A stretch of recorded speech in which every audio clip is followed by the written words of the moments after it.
quel message t'aurais donné à Cheryl il y a 5 ans ou il y a 10 ans, là aujourd'hui? Sûr de vouloir te lancer seule. C'est C'est la vrai? question que je me serais posée à moi-même il y a 5 ans. C'est vrai? Ouais.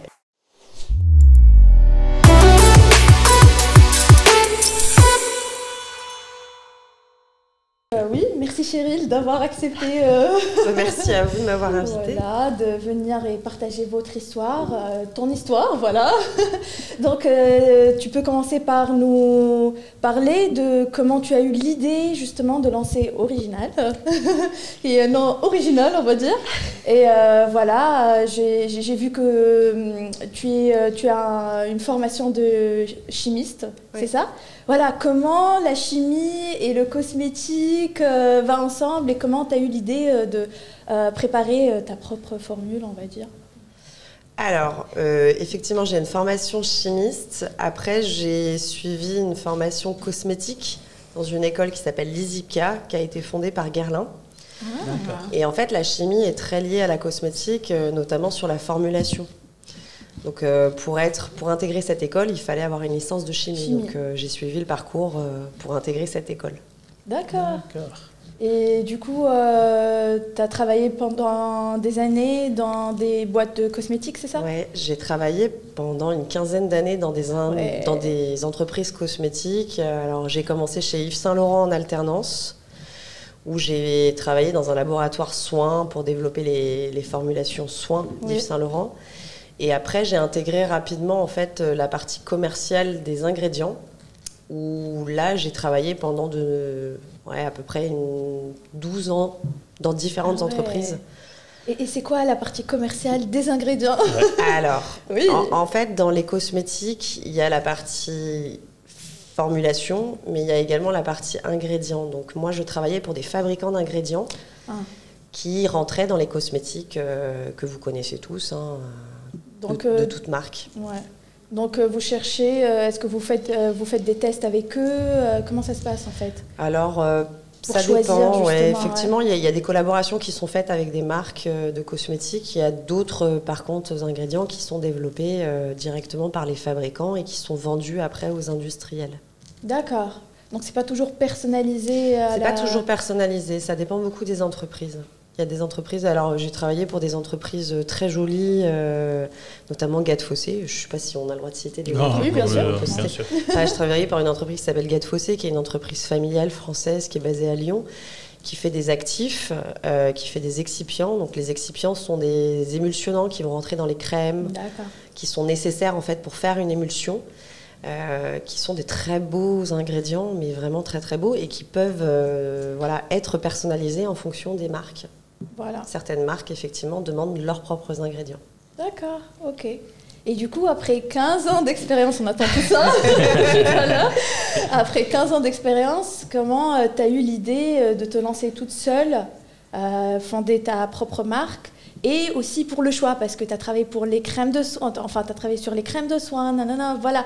Pourquoi tu as choisi les vernis en particulier? C'est super agréable. J'avoue. Je le précise entre deux parce que c'est vrai que c'est très agréable. Ah, il faut que je donne l'autre main. Alors, en fait, je pense que j'ai toujours eu cette âme entrepreneur, mais que ça n'a jamais été le bon moment. Ok. Voilà, parce que je pense qu'il faut quand même avoir des conditions particulières entre la vie de famille, la vie professionnelle. Voilà, il y a un moment donné où ça devient le bon moment. Et ça a été ce moment-là, en fait, où mes enfants sont grands, ont un peu moins besoin de moi. La stabilité au sein du foyer était bonne, donc c'était le moment de prendre ce risque. Et de se lancer dans l'inconnu. Parce que c'est un risque, de se lancer dans l'inconnu et de créer cette marque que j'ai toujours eu envie de créer, en fait. Et pour tout vous dire, en fait, je suis une addicte du vernis à ongles. Moi, j'ai toujours porté du vernis, mais tout le temps. Sauf que, beaucoup m'aimer, je n'ai jamais mis de base. Voilà, parce que j'ai jamais eu le temps de mettre une base en fait. Safia, tu l'as entendu? Il ne faut pas écouter.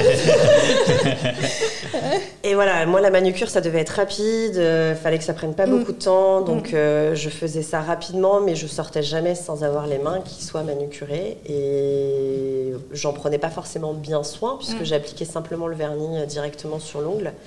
Et je me suis rendu compte quand même qu'en fonction des formulations que je choisissais, donc des marques que je choisissais, ça m'abîmait quand même beaucoup les ongles. Parce que l'air de rien, sans base, la base est utile. Hein. Oui. Elle sert à quelque chose. Si elle existe, c'est qu'elle sert à quelque chose. Ben voilà, je me suis retrouvée avec les ongles très très abîmés à force de faire ça. Et au bout d'un certain temps, ben, finalement, je sortais plus en vernis parce que j'avais les ongles tellement moches ben, que je refaisais la même chose. Donc je remettais mon vernis toujours de la même façon, toujours dessus, etc. Donc c'est un cercle... C'est un cercle vicieux. Et en étant dans les ingrédients, je savais voilà, les tendances aussi dans le make-up. On arrive sur des tendances qui sont beaucoup plus soins. Donc on le voit arriver de plus en plus, que ce soit dans le mascara maintenant. On l'a vu dans le rouge à lèvres il n'y a pas très longtemps. De très belles marques hein, comme Pomponne qui ont sorti des rouges à lèvres soins. Et dans le vernis à ongles, ça apparaît beaucoup plus, on va dire, intensément aux États-Unis et très peu en France. Donc je m'étais dit à cette époque-là, donc c'était en 2019, je me suis dit c'est le moment de créer une gamme de vernis à ongles qui soit bien marketée, parce que je trouvais que les vernis à ongles, c'était pas des marques très marketées. Oui. Je trouvais que ça faisait partie souvent des gammes de produits un peu en supplément. D'autres marques de maquillage, voilà, vous avez L'Oréal, ils ont effectivement des vernis à ongles. Vous avez Yves Rocher, ils ont aussi leur vernis à ongles. Mais ils ont d'autres aussi. Mais ils ont d'autres produits et c'est pas vraiment voilà les plus valorisés. Voilà, c'est pas les plus valorisés. Et sur les vraies marques de cosmétiques, moi j'adorais Essie, par exemple, que je trouve qui est une très belle marque, qui fait du joli marketing. Mais c'est une boîte américaine. C'est pas français. Donc du coup, voilà, je cherchais vraiment à trouver quelle était cette marque française qui allait changer un peu la donne. Voilà, j'ai créé du coup Original suite à tout ça, à toute cette réflexion et en me disant que je voulais créer vraiment une marque de vernis à ongles saine pour les ongles et surtout pour toutes ces femmes qui mettent pas de base parce que l'air de rien, il y en a quand même beaucoup. Donc du coup, dans les ingrédients, il a fallu rajouter d'autres choses pour protéger... c'est ça ? Voilà. Et ce qu'on a rajouté, c'est un actif breveté à base de céleri. D'accord. C'est du céleri français, on peut le dire. Voilà, c'est un actif à base de céleri qui est breveté. Donc en fait, on extrait une molécule. Je ne vais pas rentrer trop en détail, sinon ça va être pour ceux qui vont écouter après. On va peut-être pas trop comprendre, mais on extrait une molécule du céleri qui va agir en fait sur la kératine de l'ongle. Donc l'ongle, c'est comme le cheveu, c'est fait à base de kératine. Et il y a une matrice à base de kératine. Parce qu'on parle de kératine quand on parle de cheveux, mais on ne parle pas... Ben, c'est la même chose. C'est exactement la même chose. En général, si vous utilisez des soins à base de kératine, vous savez que ça peut avoir un effet aussi sur l'ongle, puisque c'est fait de la même matière. Ah, d'accord. Ok.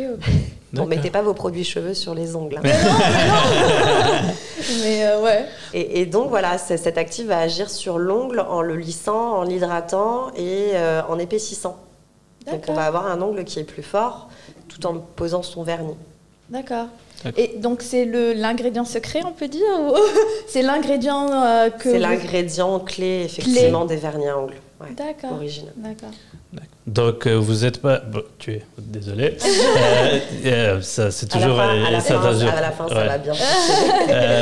Donc, tu as commencé d'un consommateur frustré par rapport au vernis en général et à un certain moment, vous avez dit que je veux faire face à ça, je veux créer mon entreprise. Quand vous avez décidé de créer votre propre entreprise, c'était quoi les étapes pour vous pour chercher la formule? Ou vous avez eu votre formule avant de créer l'entreprise? Non, je n'ai pas eu la formule avant de créer l'entreprise. Alors, les étapes ont été longues, parce qu'en fait, l'idée officiellement, là où je me suis dit, ça y est, je me lance, c'était en 2019. D'accord. Et ensuite, j'ai travaillé pendant 1 an déjà avec une société qui m'a accompagnée en fait dans la création de l'entreprise et de la marque. D'accord. Cet accompagnement, il est hyper important parce qu'en fait, moi, je me lançais, mais je suis plutôt chimiste de formation, scientifique de formation, rien à voir avec le lancement d'une marque qui requiert quand même un certain nombre de qualités, de profession. D'accord. En l'occurrence. Donc cet accompagnement s'est fait avec une société qui s'appelle Make It Bloom. Stéphanie Machon, qui est une pharmacienne qui est docteur en pharmacie et qui a monté sa propre société pour accompagner les marques de cosmétiques à se lancer. D'accord. Exactement. Donc elle est spécialisée dans les marques de cosmétiques. Exactement. Et qu'est-ce que elle a apporté du coup à ta Énormément de choses. Énormément de choses. En fait, la première chose qu'on a fait, c'est déjà travailler sur l'identité de la marque. D'accord.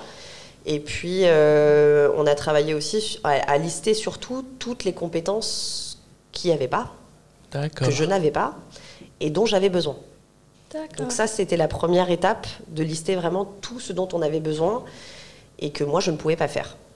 Pour te former toi ou pour remplacer, en fait, pour déléguer pour ces tâches-là? Plutôt déléguer ces tâches-là. Et en fait, l'histoire de Original, c'est pas juste moi. En réalité, c'est beaucoup de personnes qui travaillent avec Original. Oui. Je dis jamais qu'ils travaillent pour, parce que même si ce sont des sociétés, des prestataires, etc., pour moi, ils font entièrement partie de la marque et de la société. C'est une collaboration. C'est une collaboration. Moi, je les appelle, je les ai régulièrement au téléphone. Voilà, ma graphiste qui s'appelle Clara et sa société, c'est Jubemo. C'est elle qui a fait le design du logo, c'est elle qui a travaillé sur l'identité de la marque, c'est elle qui a fait tout ça. J'aurais été incapable, moi, de le faire. Je ne suis pas graphiste. Voilà, enfin, je veux dire, chacun son métier après. Oui. Moi, j'apporte l'idée, j'apporte le concept, j'investis, j'apporte le financement, mais derrière, il faut beaucoup de professionnels qui connaissent leur métier et qui peuvent justement travailler sur une marque comme ça. Donc, pour toi, c'est très important de s'entourer d'experts. C'est ça. Exactement. Dans différents... je pense que la préparation avant de lancer quoi que ce soit est important. C'est un peu comme quand on va dans différentes entreprises. Moi, j'ai été accompagnée par la BGE. C'est des entreprises qui sont financées par les départements, les régions et qui permettent justement d'accompagner les jeunes entrepreneurs à se lancer. Et en fait, c'est la première chose qu'ils vous disent. Ils vous disent, faites un business plan. Et le business plan, c'est long à faire. C'est long, c'est beaucoup de pages. Soi-disant qu'il faut 30 à 40 pages sur un business plan. Moi, je vais être honnête avec vous. Mon business plan de 2019, il n'a rien à voir avec le plan actuel. Ah ouais. Mais rien à voir. C'est plus du tout la même chose. Donc ça a été changé à fur et à mesure ou Au fur et à mesure, bien sûr. En plus, c'est la réalité. Il reste jamais fixe, on rentre jamais dans ce qu'on avait prévu de faire. On pensait vendre là, finalement, c'est pas du tout ce marché-là qui vend, c'est un autre marché. C'est l'adaptabilité après. Ouais, c'est le terrain. C'est exactement. Exactement. C'est la différence entre le côté théorique et le terrain. Nous aussi, on avait toujours... pareil, c'est pourquoi nous, on a fait le podcast pour parler un peu sur l'entrepreneuriat, mais c'était pareil, c'était... Toujours expectation versus reality. On prépare quelque chose et après, on remarque que c'est pas sur le terrain, c'est pas exactement toute l'image qu'on s'est mise dans nos têtes. Donc on s'adapte, il faut être vraiment flexible et s'adapter. Et rapide. Voilà, et rapide pour s'adapter. Et quand on est des petites entreprises, on peut le faire. C'est ça. On a cet avantage sur les autres de pouvoir être flexible et rapide sur une décision de changement. Ce n'est pas le cas quand on est dans des grosses entreprises. C'est vrai. Et quand ça s'agrandit aussi et que ça devient très processé, parce que les grandes entreprises, c'est des process. Des étapes. Voilà, des étapes et tout. Et c'est ce qui est normal pour organiser le travail, mais ça diminue beaucoup la flexibilité. Oui. Ouais. Donc on revient. Donc voilà, sur la préparation, qui était très importante, oui. qui a duré quasiment 1 an, effectivement. 1 an de préparation. J'ai lancé les produits officiellement en juin 2021. Et le travail de la formulation s'est fait à peu près sur 6 mois. D'accord. Donc du coup, voilà, en juin, je vous dis, on a dû valider la formule en décembre 2020. Et tu as fait valider la formule par d'autres personnes comment ça se... Alors, la validation se faisait comment, justement? Ce que j'ai fait, c'est que j'ai fait des tests conso. C'est-à-dire qu'en fait, j'ai récupéré de la formulation qui était prête à être validée, en fait, qui était quasiment prête. Et on a fait un test consommateur fin d'année, donc à peu près dans les zones où on a validé la formule, c'était début décembre.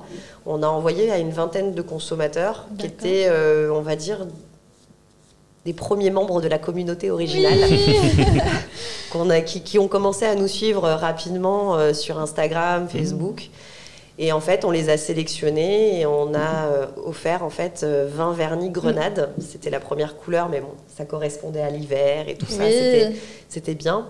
Et en fait, elles ont testé, donc elles nous ont apporté pas mal d'idées, et notamment sur le bouchon. Parce que le bouchon est un bouchon en bois. Oui. Qui est très peu vu sur du vernis à ongles. C'est vrai. Voilà, il y a très peu de spécialistes. Il est fabriqué en Italie aussi pour cette raison-là. Donc tout le packaging vient d'Italie. D'accord. Mais aussi pour une de ces raisons-là, c'est que du coup, voilà, pas forcément trouver de solution en France pour un bouchon en bois. Ouais. Et on a eu pas mal de soucis avec ce bouchon, hein, pour être honnête. Hein. C'est vrai ? Oui, ça n'a pas été du tout... Au début, on voulait le moins de plastique possible. Oui. Donc il fallait qu'il n'y ait plus de plastique. On voulait absolument pas de plastique à l'intérieur du bouchon. Sauf que le bois est une matière vivante. Et qui bouge en fonction de l'humidité, de la température, etc., etc. Et en fait, on s'est vite rendu compte qu'à force d'enlever le bouchon, le remettre, etc., soit des fois ça serrait trop, soit ça serrait pas assez. Et donc des fois, on pouvait se retrouver avec son vernis qui tombe parce qu'on prenait par le bouchon et ça lâchait. Donc juste pas possible. À cette époque-là, en plus, moi j'étais en discussion avec des hôtels à l'île Maurice pour justement, qui étaient intéressés par les vernis, qui n'étaient pas encore lancés. Et je me suis dit, c'est pas possible, je vais leur envoyer des échantillons, le bouchon, il tiendra jamais. Ou l'humidité, des pays comme ça, c'est juste pas possible. Bah oui. Et du coup, on a retravaillé cette partie-là rapidement avec le fabricant pour être prêt au lancement. D'accord. Mais c'était juste. Hein. C'était quoi la solution juste. Du coup, parce que c'est encore du bois. On a mis un insert en plastique. Oh, c'est ça, à l'intérieur. On a dû mettre un insert en plastique par obligation.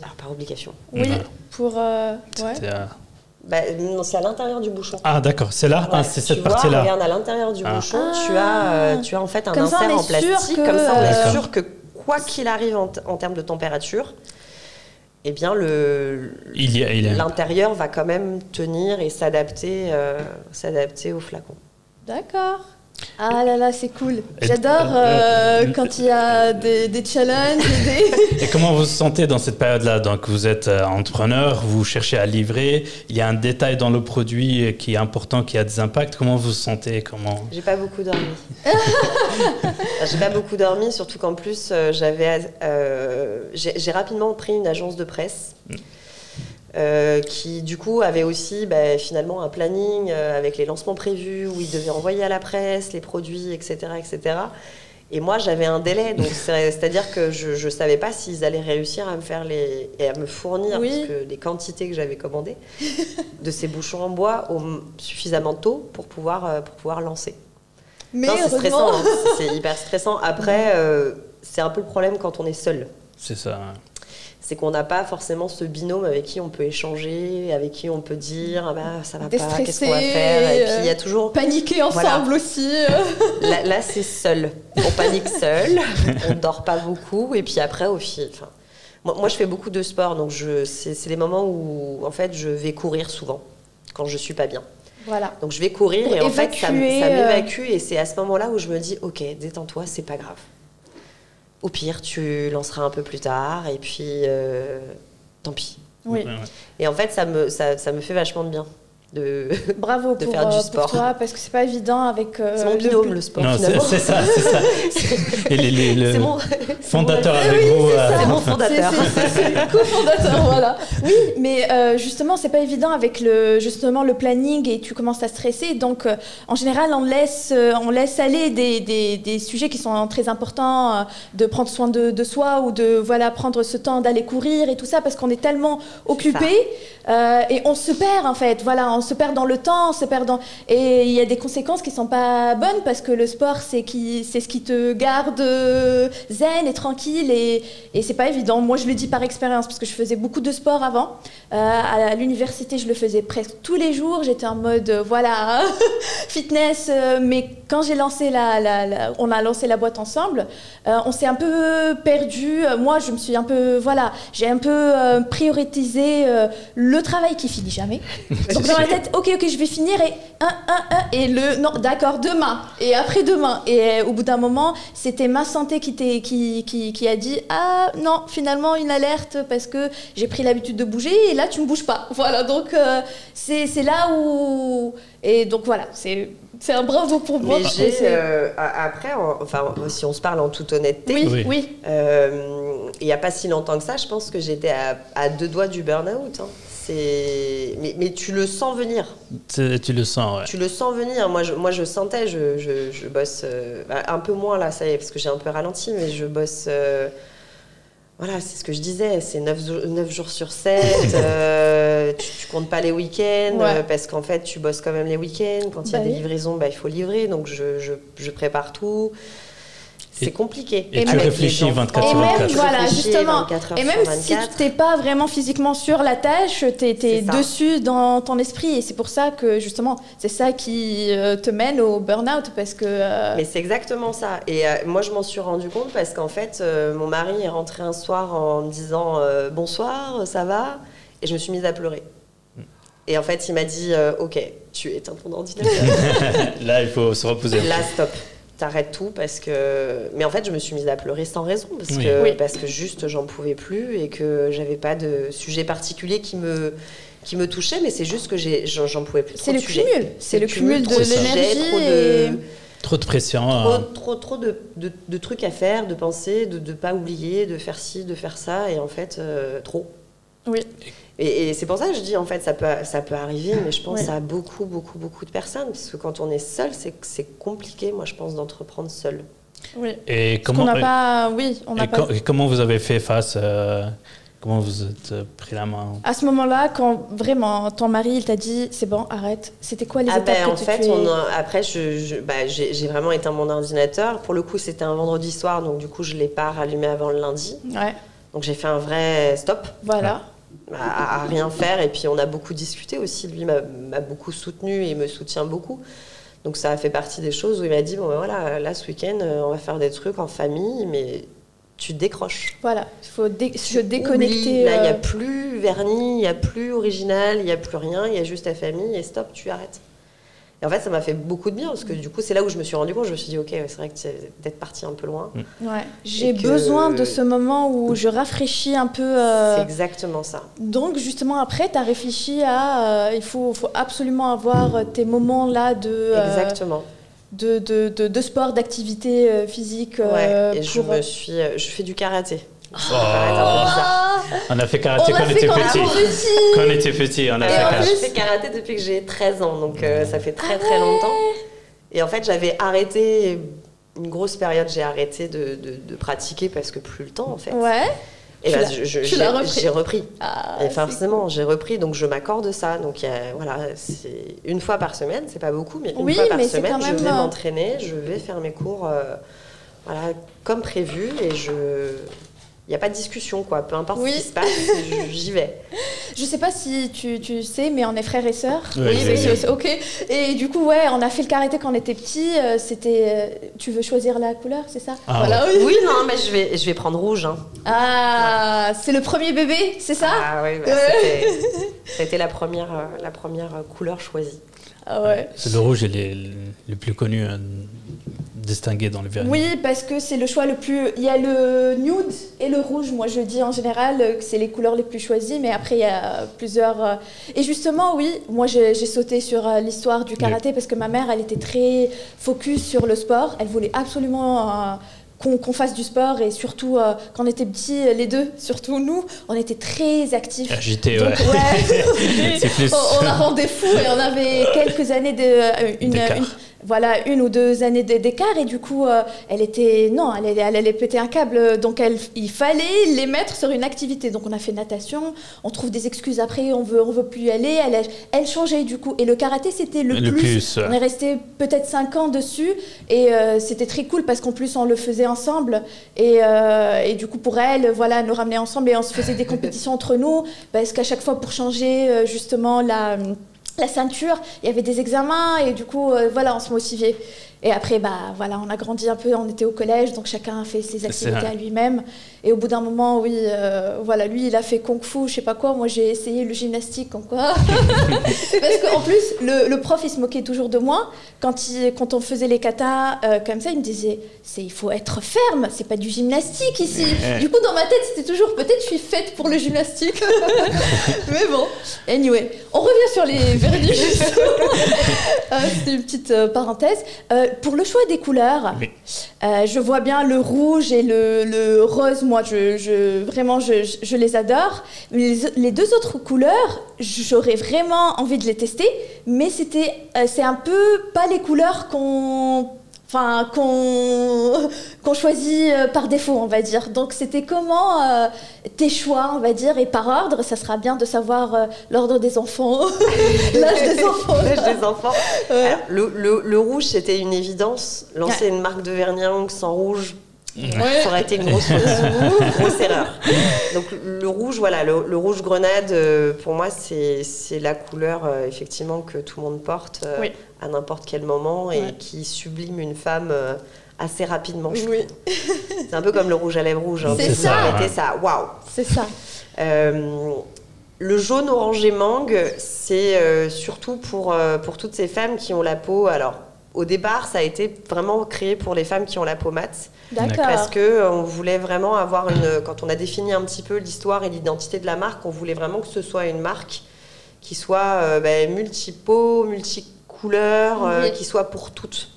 Et c'est vrai que le jaune, orange et mangue, ma meilleure amie est martiniquaise. Ah, et là, j'ai cherché l'inspiration, là. Ça a été forcément une des couleurs favorites pour elle, donc on l'a lancée. On s'est aperçu finalement, quand on a eu la formule, que c'était une superbe couleur même pour les peaux claires. C'est vrai. Parce que c'est pas un jaune pastel. Le jaune pastel, c'est quelque chose qui est pas c'est pas qu'on ne recommande pas sur les peaux claires, mais c'est que ça va faire un peu fade et ça va pas faire très joli. Oui. Celui-ci, vous le mettez sur une peau claire, ça va vous rendre tout de suite les mains très très ensoleillées, très jolies. Parce que c'est du ça irait super bien avec le petit.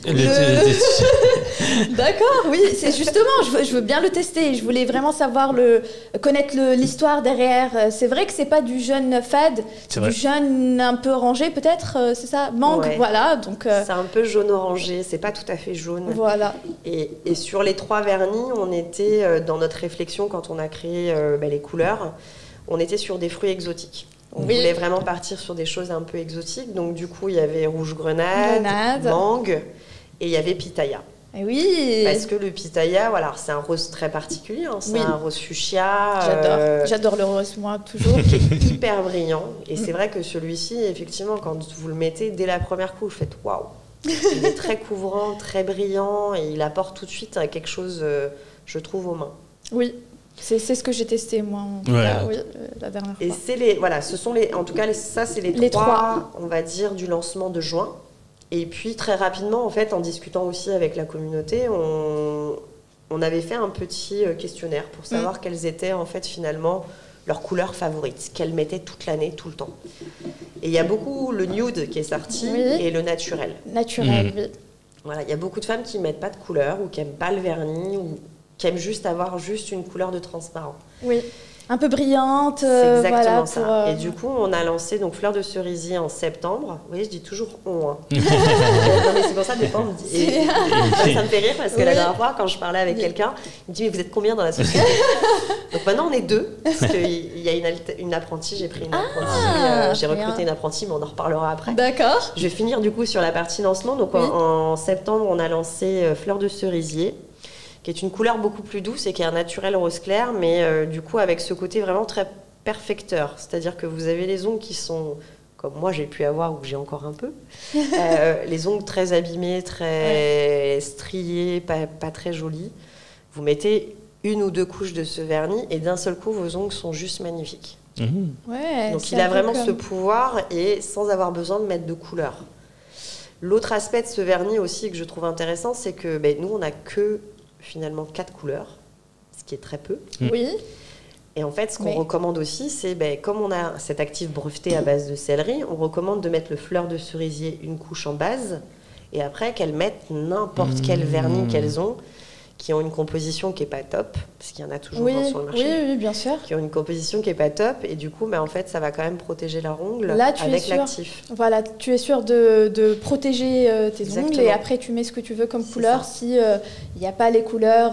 oui, parce qu'on sait bien qu'il y en a qui aiment le rouge noir cerise, le violet. Ouais. Ça va venir, on a d'autres couleurs en préparation sur 2022. Et c'était votre choix de dire la première version sort seulement avec 4 couleurs presque, plus ou moins. Mieux Ouais. que s'éparpiller et de faire beaucoup de variétés. C'était une question de financement. Ouais, ok, d'accord. On va pas se mentir, c'était une question de financement. C'est-à-dire que faire une gamme de 10 vernis, bah, ça n'a pas le même coût que faire une gamme de, de 3-4 vernis. Oui, C'est vrai, ça c'est sûr. C'est pas pareil. Voilà, donc c'était une question de financement. Mais en même temps, ça fait sens aussi aux consommateurs parce que là, vu il y a 4, on peut parler chacune de son histoire. S'il y avait 20, bah oui. on va pas parler de leurs histoires, on va pas dire en général. Voilà, d'ailleurs, c'est marrant que tu dis ça parce que les prochaines couleurs sortiront une par une. Une par une, très bien. Ah ouais. Avec une vraie histoire à chaque fois, avec un... Voilà, on va pas lancer 10 couleurs d'un coup dans une optique de vendre le plus possible. C'est non, ça, ouais. c'est chaque vernis a vraiment son histoire, sa valeur et a quelque chose à apporter. Ok, donc on n'a pas fini avec le lancement. C'était en juin. J'ai encore quelques petites questions.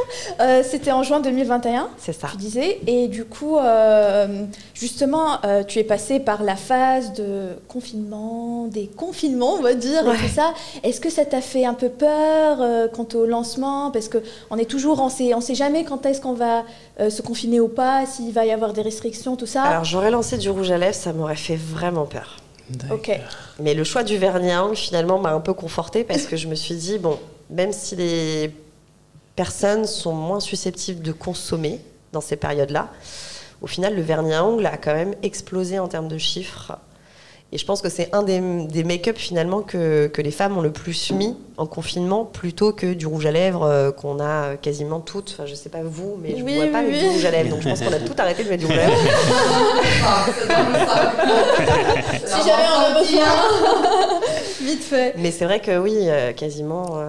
Après, ouais, je peux comprendre. On se retrouve à la maison, on a besoin de faire quelques soins, donc on va utiliser les crèmes. Et après, on va faire quoi? Ben, on prend du temps à se faire une pause, ouais, plutôt que de se maquiller en full, parce que le maquillage, c'est en général pour sortir à l'extérieur, c'est vrai. Ouais. Donc, non, mais ça m'a pas fait peur. Après, ça m'a quand même confortée aussi dans le fait que, au départ, je voulais vraiment un lancement qui soit 100% e-commerce. Oui, ligne. Et ça a été en fait une période où finalement qui a été assez compliquée pour moi parce que au début, moi, je me rendais pas compte de la difficulté. C'est-à-dire que je me suis dit, encore une fois, je répète, c'est pas mon milieu, je suis pas spécialiste e-commerce, etc. Mais moi, je me suis dit, bon, tu fais ton site, tu mets tes produits dessus, et bingo. Et bingo, ça va se vendre tout seul. Oui. Pas du tout. Pas du tout. Ça marche pas du tout comme ça. Bah oui. Il faut connaître le SEO, il faut connaître le SIA, Et je m'étais formée avant, hein. J'avais fait des formations marketing digital, etc., etc. Mais en fait, je me rendais pas compte déjà du temps d'acquisition sur du SEO parce que moi, je suis sur vernis à ongles naturel, soins. Mais vous tapez ces mots-clés-là, vous avez tous les concurrents. Voilà, je vous dis pas en plus les monstres qu'il y a derrière. Donc, allez placer original là-dedans. C'est pas facile, hein. Ouais. Donc, hyper compliqué. Donc, j'ai eu un peu... moi, je me suis dit, allez, lancement du site en juin, explosion des ventes. Là, j'ai... mince, quelques ventes. Comment je fais? Comment ça va se passer? Parce que là, j'ai du stock quand même. Il va falloir vendre. Donc, rapidement, je me suis mise sur des sites B2B. Parce que je me suis dit, bon, les boutiques réouvrent. Ouais. Donc, écoute, oui, ton site internet est important. C'est ta belle voiture, etc. Mais derrière, il faut quand même que tu sois aussi ailleurs. Et notamment sur la partie... voilà, c'est une partie dont je n'ai pas encore parlé, mais sur la partie écologique, c'est une partie aussi qui est importante, qui était importante pour moi, de faire cette partie éco-responsabilité. Et du coup, les magasins ont tout un sens là-dedans. Ils font sens parce que les personnes vont acheter les produits, vont pouvoir ramener leur vernis usagé, etc., etc. Donc, ça fait sens. D'accord. Et en fait, je me suis vite rendu compte que finalement, oui, les sites B2B, ça m'a beaucoup aidé à développer la marque rapidement. Et donc, notamment, voilà, j'ai un client allemand qui achète les vernis depuis juin, depuis que je me suis mise sur le B2B, qui m'achète les vernis de façon croissante, qui a ouvert 3 magasins, donc ils ont les vernis dans 3 magasins. Donc on peut trouver original en Allemagne. On peut vous trouver original en Allemagne. Et ce qui n'était pas à la base dans mon business plan. Voilà. Dans le business plan, marché français, uniquement français. Voilà, oui, focus sur... J'ai pas du tout développé mon site en anglais pour l'instant, mais c'est prévu. Oui. Mais voilà, ça ça fait partie des aléas. Des aléatoires, enfin, qui sont les jolis aléas en tout cas. Oui, parce qu'il y a les moins jolis et là, c'est bien. Ouais. Ah ouais, cool. Et du coup, entre-temps, tu as travaillé sur ton site. Donc j'imagine qu'aujourd'hui, ça ramène un peu plus de... Oui, ouais. oui, aujourd'hui, ça ramène quand même du trafic, même s'il faut encore plus, en fait. Le problème du site internet, c'est qu'il faut générer beaucoup de trafic pour avoir beaucoup de commandes. D'accord. Oui, Même si, effectivement, si le site est très bien fait, il y a un taux de conversion qui est plutôt bon, etc. Donc moi, en l'occurrence, c'est vrai qu'il y a un taux de conversion qui est plutôt bon avec un panier moyen qui est aux alentours de 35. Très bien. Ce qui est plutôt pas mal, parce que ça veut dire qu'ils achètent à chaque fois 2 vernis et j'en ai que 4. Oui. D'accord. Donc ce qui est quand même plutôt positif. Vraiment très bien. Après, on va pas se mentir, ce qui manque, c'est les personnes qui arrivent. C'est les personnes et puis c'est les sous. Oui. Si vous voulez ramener du trafic rapidement, il faut oublier le SEO. SEO, ouais. Le SEO, c'est très long.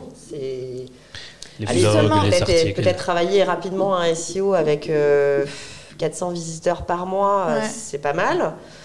Mais il en faut beaucoup plus pour être rentable. Justement, est-ce que vous faites du marketing? Oui, je suis obligée de faire du SIA et c'est ce que je dis. Après, le problème et la difficulté dans une jeune entreprise comme la mienne, c'est réinvestir son argent dans du SIA à des hauteurs, alors Facebook Ads ou Google Ads, qui sont quand même des impacts financiers assez importants pour une entreprise. Donc il faut avoir la trésor. Oui. Et il faut être sûr aussi de ses publicités c'est sûr. pour vérifier que ça génère bien du trafic et du bon trafic. Et c'est toute la difficulté, je trouve, aujourd'hui. Alors, qui le fait pour toi, du coup? Est-ce que c'est en équipe? Il y a des personnes qui le font? Ou c'est toi qui testes un peu? En fait, j'ai eu beaucoup de propositions de prestataires extérieurs. Mais aujourd'hui, j'ai confié cette partie-là au web designer qui m'a fait le site. D'accord. Pour te préparer le contenu, c'est ça? C'est ça. D'accord. Pour préparer le contenu, pour faire les publicités. Donc tout ça va être en fait en phase croissante. Là, je faisais beaucoup de tests, surtout. C'est normal. Beaucoup de tests de pub, voir ce qui marche pas. C'est très aléatoire parce qu'en fait, des fois, vous pouvez lancer une publicité qui va pas marcher. Et vous la relancez 3 mois après, ça marche. Ça marche. Non, mais c'est hyper aléatoire. Et je pense que les prestats, justement, qui existent, les agences qui font ça, elles doivent pas être hyper sûres d'elles quand même quand elles travaillent avec une marque parce que... ils sont pas... mais il faut un budget hyper important. C'est ça, en fait, ils compensent avec le budget. Parce que quand ils font beaucoup, il y a quelques-uns, ça va pas marcher, mais il y a quelques d'autres qui vont... C'est ça. Après, dans la même publicité que tu vas lancer, tu choisis plusieurs critères. Tu vas pas toujours atteindre les mêmes personnes. Donc, dans la première pub, tu as atteint Houssem, par exemple, qui était pas intéressé. Et dans la deuxième pub, je dis ça comme ça, et tu as atteint Safa qui sera intéressé. Alors qu'on a les mêmes critères, le même âge, peut-être la même région et tout ça. Donc oui, c'est un peu aléatoire avec le reach, on va dire. Ouais, voilà. Oui, c'est pas évident, on va dire. Mais après, c'est de la visibilité aussi, quelque part. Moi, je me dis, quand tu investis là-dessus, tu investis effectivement pour avoir de la rentabilité, parce qu'il faut que ça fonctionne sur ton site. Mais après, derrière, je pense que c'est aussi de la visibilité. T'es vu, tes publicités sont vues, même s'il n'y a pas d'achat. Justement. Alors, c'est comme la presse. Voilà, c'est pareil. La presse, c'est un budget que j'ai attribué, moi, rapidement. Parce que je suis une marque de cosmétiques et qu'une marque de cosmétiques ne peut pas ne pas être dans la presse. D'accord. Donc j'ai investi assez rapidement dans une agence de presse, donc je vais vous en parler aussi parce que c'est une super agence de presse. Ok. Qui s'appelle Holistic RP, qui sont à Paris. Et en fait, je pense qu'on n'avait pas lancé. Elles ont commencé à s'occuper de la marque début mai. On n'avait pas lancé qu'il y avait déjà un article fin mai dans Féminin Bio. Le truc où je me suis dit, et elle m'avait dit, tu vas voir, c'est long. C'est très long les retours, parce qu'en général, les articles sont bouclés, tout ça, on ne peut pas se placer avant 3 mois. Je m'étais dit, bon, il ne va rien avoir. À la suite, tout l'été et tout ça, quasiment chaque semaine, il y a un article dans la presse. Donc c'est plutôt positif, parce que du coup, ça veut dire que c'est de la visibilité. Ce n'est pas aujourd'hui des choses que je rentabilise. C'est-à-dire que je n'ai pas forcément beaucoup de ventes liées à ces articles de presse, que ce soit dans le L, pourtant L est très vu, là, il y a eu un article dans Gala sur le web qui m'a apporté beaucoup de visibilité sur mon site. Donc ça, c'est hyper intéressant pour le SEO et Google. Parce que du coup, ça fait des backlinks. Enfin, on va pas rentrer dans le trop technique, mais du coup, c'est hyper intéressant. Donc ça, c'est rentable. Après, dans le print, aujourd'hui, c'est sûr que c'est pas ma rentabilité, mais c'est ma notoriété. C'est ça que je vise aujourd'hui. Et c'est hyper important, parce que quand vous voyez Original, un nouveau vernis à ongles dans un magazine, vous dites « Ah tiens !» Elle a plus de crédibilité en plus. Vous voyez une deuxième fois, vous dites « Ah tiens, ça fait 2 fois que je le vois. Ouais, c'est vrai qu'il faudrait quand même que j'aille voir. » Voilà. Et la 3e fois sera peut-être l'achat. Bah voilà, la 3e fois quand je le croise directement, je croise le produit, je clique dessus, bah oui, je l'ai vu 2 fois, ça y est, j'ai l'impression d'être familier avec le produit et c'est justement la visibilité, elle est très très importante, même avec les ads qui ne vont pas ramener les personnes, mais justement les personnes, ils ont bien vu ta marque, ça tourne, c'est en train de tourner. Donc c'est très cool. Mais c'est vrai que ça prend du temps. Ça prend du temps, ouais. Mais après, je pense que c'est important. Le brand awareness, le fait que les gens reconnaissent la marque, même s'ils ne l'achètent pas, à long terme, si on joue un jeu de long terme, ça a plus d'effet parce que on reconnaît, on voit avec des articles, il y a la crédibilité. Certes, c'est pas à court terme. Malheureusement, quand on est une petite entreprise, on cherche le court terme parce qu'on veut investir. Oui. Mais en même temps, on dit ok, ça marche. Il y a une partie.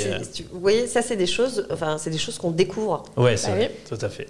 Qu'on ne sait pas en fait. Au début, il n'y a aucune formation. Il n'y a aucune formation. Moi, j'ai pris une agence de presse en me disant bon bah ça va me faire ma visibilité, ma notoriété et mes ventes. Mes ventes, ouais. C'est ce que je me suis dit. Moi, au début, je me suis dit article dans Elle. Bon bah. Après, vacances. Et je surveillais. Et je voyais pas. Et je me dis bon bah peut-être les gens n'ont pas encore acheté le L.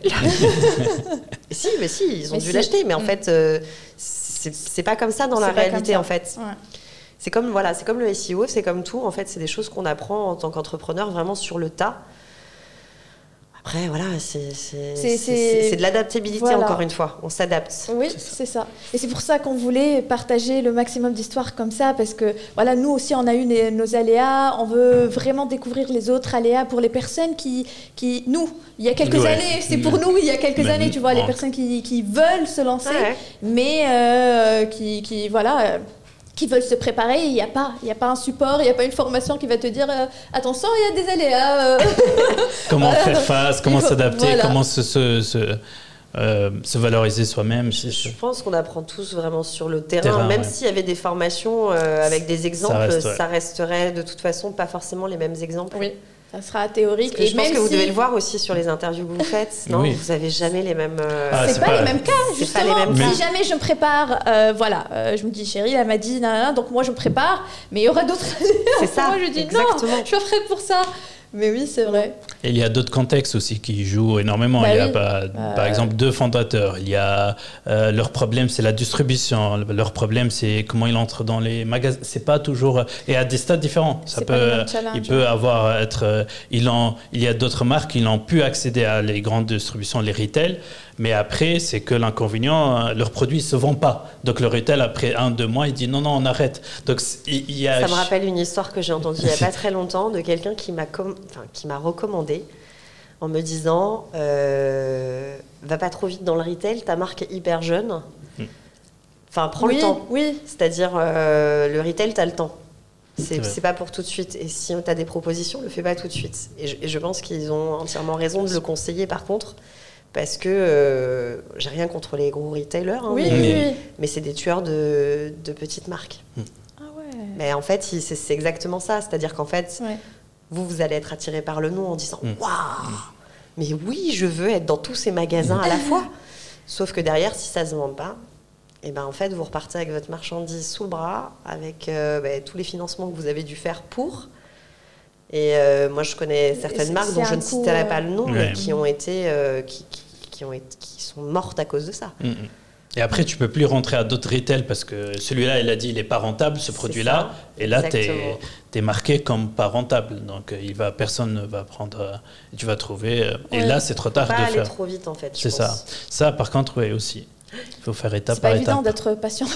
Non, mais après, je pense qu'il y a des choses à réfléchir et à refuser. Moi, par exemple, la personne qui s'occupe de moi à la BGE, qui est un peu une pépinière de jeunes entrepreneurs, j'avais eu à un moment donné un contact avec les aéroports en Chine qui voulaient acheter beaucoup de vernis pour les positionner dans les aéroports chinois. Donc, il y avait bien sûr toute une partie réglementaire à revoir, étiquetage, etc. Et en fait, quand j'en ai parlé avec ce monsieur-là, il m'a dit attention. Méfiance. Parce que oui, tout de suite, c'est gros volume, gros prix, c'est bien. Mais en fait, c'est quoi l'intérêt derrière? Oui.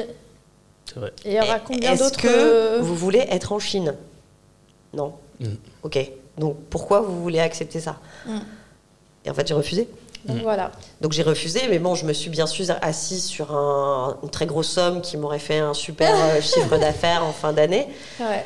Mais non, du coup, non. Donc, j'ai refusé et on va continuer à avancer petit à petit. Parce que là, tu réfléchis à long terme.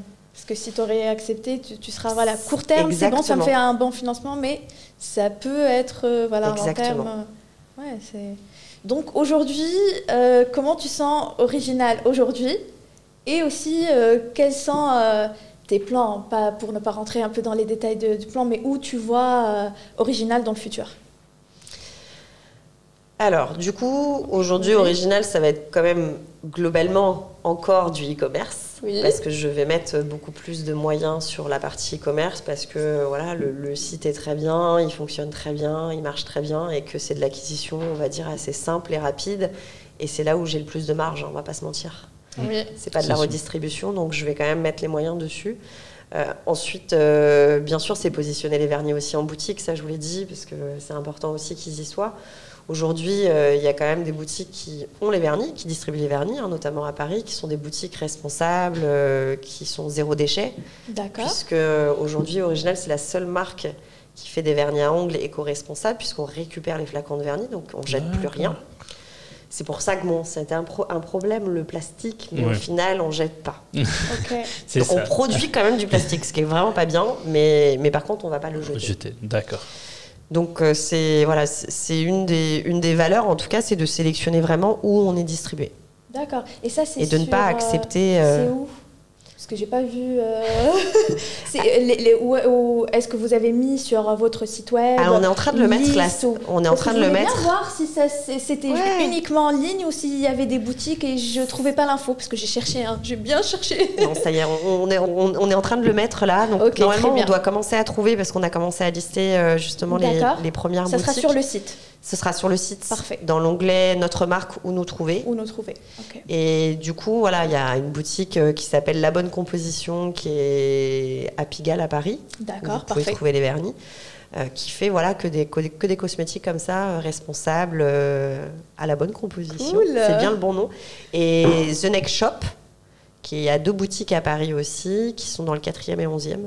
C'est très cool. C'est très bien. Sur Paris, en tout cas, c'est que celle-ci pour l'instant. Après, on a une boutique à Bordeaux, une boutique à Nantes. Voilà, ça c'était avant, du coup. Distinct. Avant Paris, du coup, tu avais des collaborations avec les boutiques à Bordeaux et à Nantes? Ouais, je pense que ça s'est fait avant Paris. Ouais. D'accord. C'était par choix de ville ou c'était plutôt des offres de collaboration? C'était pas du tout venu de nous. D'accord. C'est pas venu de notre côté. En fait, c'est des personnes qui nous contactent pour distribuer les produits. En fait, on n'a pas du tout commencé cette partie stratégique de déploiement. Voilà. C'est pour ça qu'il y a Margot, donc mon apprentie qui est arrivée. Oui, on en a parlé d'elle. On parle de Margot maintenant, c'est vrai. Qui a justement un grand rôle aussi à jouer là-dessus, sur toute la partie, enfin pour me décharger un peu. Parce qu'en étant seule, en fait, on ne peut pas faire tout. D'accord, du coup, c'est quelle partie que tu peux déléguer? Non, mais je vais vous avouer un truc. J'ai quand même essayé de faire une journée de commercial. Donc j'ai fait une journée avec ma petite valise et puis je me suis fait des petits instituts, des coiffeurs, des boutiques et des concept stores pour essayer de vendre mes vernis. Et en fait, avec toutes les portes fermées à chaque fois, donc pas intéressé, pas intéressé, pas intéressé. Je suis rentrée chez moi, je me suis dit, j'ai vu la liste des mails que j'avais, je me suis dit, ok, c'est pas la bonne stratégie. Parce qu'en fait, en étant seule, tu ne peux pas être à la fois à ton bureau à régler les problèmes ou à gérer des nouveaux produits et sur le terrain, c'est pas possible. Ça va pas le faire. C'est vrai. C'est vrai. Surtout pour faire justement vendre. En l'occurrence là actuellement, c'est des offres qui sont par 3 ou par 5. Donc si tu calcules rapidement le chiffre d'affaires, tu te dis que ce que tu as donné en temps pour faire ça, c'est pas le bon plan. Sauf si bien sûr maintenant j'ai les moyens, j'ai un financement et que je me retrouve avec 10 commerciaux. C'est pas le cas aujourd'hui et je pense que c'est pas le cas demain. Donc en fait la stratégie va être un peu différente sur le déploiement. Ça va être beaucoup plus sur justement des sites e-commerce B2B qui existent. D'accord. comme Encore Store, que je vous présente peut-être pas parce que vous connaissez, ou la beauté française, voilà, tout cela en fait offre une visibilité intéressante qu'on va exploiter le plus possible, et les emailing qui reste quand même la meilleure façon d'atteindre tout le monde rapidement. Rapidement, ouais. Voilà, faut pas se mentir. Ok, donc t'es en alternance. Super agréable ce qu'elle me fait. Oui, je sais. Je sais pas si vous avez vu un changement dans mon visage. Oui, justement. Je me suis détendue d'un coup. Elle était en mode, oui, j'ai testé la partie commerciale, mais bon, là, on accepte. Je peux pas tout faire dans la vie. C'est ça. Donc, ton alternante, Margot. Voilà. Est-ce que tu as réfléchi à quoi déléguer avant de recruter justement une deuxième personne? Exactement. C'est-à-dire que la première chose que je m'étais dite, c'était tu vas redonner cette partie commerciale à ce petit jeune qui va être, tu vois, plein de fougue et qui va avoir envie et tout ça et tout ça et tout ça. Et puis, il s'avère qu'en fait, sur mes recrutements, j'ai eu beaucoup de personnes. J'ai eu à peu près 40 candidats, ce qui était plutôt pas mal. Je suis passée par LinkedIn, moi. J'ai pas fait de recrutement autrement. C'est un outil très puissant. Voilà, mais ça a super bien marché. Ouais. Et en fait, je suis tombée sur une jeune femme, mais juste extraordinaire. Mais son diplôme, c'était pas du tout la commercialisation. C'est vrai ? Non, c'était la communication et la stratégie marketing. Ah. Donc, autant dire que du coup, en fait, j'ai réadapté. J'ai réadapté ce positionnement en me disant bon bah c'est pas très grave, du coup ce qu'on va faire c'est qu'effectivement on va faire une partie commerciale mais plus liée quand même à ce qu'elle fait en termes de job. Donc en fait j'ai réadapté vraiment le poste, mais pour qu'elle soit vraiment chargée de stratégie marketing, et aussi elle reste sur la partie commerciale mais pas sur des visites comme là on pourrait l'entendre. Oui. Ouais. Elle va pas aller démarcher toute la France et les milliers et millions d'instituts qu'il y a en France, non. D'accord, ok. Et du coup, elle vient d'arriver Elle est arrivée le 18 octobre, ouais. Bah voilà, ok. Et ça se passe, tu sens la différence par rapport à travailler solo et travailler avec quelqu'un ? Ah oui, mais complètement. Mais complètement. En plus, moi, je suis quelqu'un qui engage beaucoup les personnes dans l'entreprise. Donc moi, très rapidement, j'ai dit Margot, alors... Bon, tu vois nos vernis, comme si c'était les siens aussi. Tu vois nos vernis. Il faut qu'on réfléchisse à comment on va faire les prochains et tout ça. Ah ouais, c'est cool. Comme ça, pour moi, elle fait entièrement partie de l'entreprise. Ouais. C'est pas juste quelqu'un qui arrive pour un an. Ouais. Elle a son mot à dire, elle apporte plein de trucs, elle a plein d'idées en plus. C'est bien d'avoir cette énergie justement. Ah mais moi, ça me fait un bien fou. Hein. même sur les questions. Ouais. Non, mais des fois, on tourne en rond sur une question tout seul dans sa tête. Et là, je fais Margot, je viens de penser à un truc. Est-ce que tu penserais pas que voilà. Et bam ouais, c'est ça, et là, c'est plus une discussion dans ta tête avec toi-même, c'est une discussion avec un être humain. C'est exactement ça. Mais ça joue beaucoup. Et en fait, c'est vrai que j'ai eu cette opportunité rapidement de pouvoir prendre une alternante suite aux aides de l'État, vous savez, jusqu'au 31-12, là, fallait se dépêcher. Donc, je sais pas si le podcast sera posté avant. Dépêchez-vous. Jusqu'au 31-12, vous pouvez prendre encore un alternant avec un contrat signé avant le 31-12, financé par l'État. Ah ouais. Donc, du coup, c'est un gros avantage pour les entreprises comme Original qui débarquent et qui ont besoin de quelqu'un. Ouais. C'est très bien. Du coup, ça, c'est Original aujourd'hui. Demain ? Eh bien, demain, d'autres couleurs. Oui. Des soins. Oui. Nice. Donc là, on travaille aussi sur un soin pour les ongles, très spécifique et très sympa. D'accord. Il y aura également, enfin, en tout cas, dans mon objectif, c'est aussi d'avoir tout ce qui tourne autour des mains. Donc, il y aura aussi des soins des mains. Voilà, du gommage, des crèmes, mais des vraies crèmes soins, encore une fois, pas juste des crèmes hydratantes, avec d'autres soins particuliers qui peuvent être de l'anti-tache ou des choses comme ça. Et là encore, tu vas travailler sur ta propre formule, j'imagine. Alors, je verrai si je travaille directement avec des prestataires qui ont déjà tout. D'accord. Parce qu'il y a des très belles sociétés, des très beaux laboratoires qui ont déjà développé des formules qui sont sympas, où j'y ajouterai simplement mon côté marketing et mon actif. C'est possible. D'accord, ok. C'est bien. On est excités pour voir. Déjà, originale aujourd'hui, elle est très bien. Et on attend aussi les nouvelles couleurs et les nouveaux sons. Là, vraiment, ça devient très... Enfin, ça sera une beauté et soin des mains de A à Z, je l'espère. Exactement. Okay, très cool. Du coup, je demande toujours je pose toujours cette question. Parce que c'est cool d'y réfléchir. Quel message t'aurais donné à Cheryl il y a 5 ans ou il y a 10 ans? Là, aujourd'hui. Avec une machine de temps, time travel. Et t'es sûre de vouloir te lancer seule? C'est la question que je me serais posée à moi-même il y a 5 ans. C'est vrai? Ouais, réfléchis bien. Es-tu sûre de vouloir te lancer seule? Pour lui donner quelles options? En fait, pour plusieurs raisons. Parce que déjà, les financements, il faut savoir, que ce soit quand on fait des recherches de financement ou pas, mais quand on est seul, eh ben, on a moins d'opportunités d'avoir des financements que quand on est deux, il faut le savoir. C'est vrai? Ouais. Ah ouais. Oui, je ne savais pas ça. C'est quoi le point qui... Par exemple, si vous faites... Je me suis même fait peur avec le micro. Si vous faites des recherches de financement, des aides ou des choses comme ça, en fait, quand vous êtes deux sur les dossiers, c'est beaucoup plus simple que quand vous êtes tout seul. Donc, par exemple, moi, la BPI m'avait répondu ça, notamment sur la partie innovation, quand j'avais une formule qui était un petit peu différente. Elle a dit oui, on peut effectivement me prêter. Après, c'est vrai que quand vous êtes deux, c'est mieux. Quand vous êtes seul associé, en fait, du coup... C'est quoi la garantie? Qu'est-ce qui change, en fait? Vous êtes deux à décider, donc il y a toujours quelqu'un qui va remettre en cause ou en question une idée. Alors que quand vous êtes tout seul, vous êtes tout seul à décider. Ouais. Voilà. Ouais. C'est rouge, point barre, c'est moi qui ai décidé. C'est moi qui décide. Voilà. Ouais. Non, mais ça peut être toujours un risque pour les gens qui prêtent de l'argent à des entrepreneurs qui sont seuls. Ils cherchent plus les débats, peut-être. C'est exactement ça. Il y a plus de confrontations, d'idées, de choses comme ça quand vous êtes plusieurs. Ça, et puis la décharge de boulot. Ouais. On va pas se mentir. On aurait été deux dès le départ. Je pense qu'on aurait dupliqué 2 fois plus de boulot que là en étant seul. Ouais, c'est vrai. Il y a beaucoup de... C'est sûr. Moi, j'imagine Cheryl voir la petite Cheryl, elle lui dit « Es-tu sûre de se lancer toute seule ?» Et elle part. Elle lui dit « Mais qu'est-ce que tu veux dire? Comment je vais me lancer tout seul? Faut que je trouve qui? Est-ce que tu as des personnes ?» Ça sera la panique. Donc, ouais, mais c'est cool, c'est digne d'un film. C'est digne d'une scène. Voilà, c'est digne d'une scène de film. Non, mais cela dit, c'est vrai que au début, moi, quand je me suis dit « Bon, allez, je lance ma marque et tout ça », je m'étais posé la question si je ne m'associais pas.